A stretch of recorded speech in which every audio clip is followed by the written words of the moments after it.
هذا غدرتني فهمتي. هذه غدرتني قالت لي في حياتي وراه في المانيا ونسلم عليها ونقول لها ربي يهنيك وخلاص. هذا واش كاين. بين السبب علاش تحوس الماده وانا على قد حالي. لقات لي عنده وتكون هنا في الجي سونتر وربي باقي يستر عليها وخلاص. هذا واش نقول. راني مسامح. اكبر صدمه صارت لي في حياتي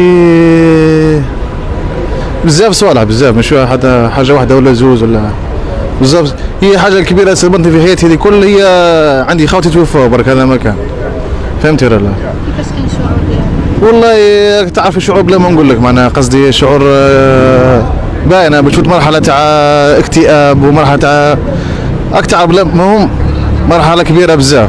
واش حنقول لك واش حنزيد نقول لك بزاف حوايج بزاف. قلنا كيفاش تمثل والله كما يقولوا حادث حاجه تعرفي حوادث في الجزائر العاصمه معنا عادي نورمال. حادث كما يقولوا تاع روكار حاشاك فهمتي.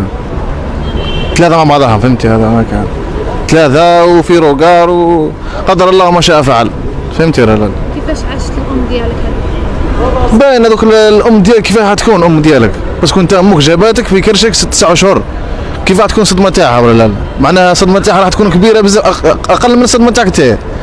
معناها شوف تعيش حياتها كومبلي هي في صدمه.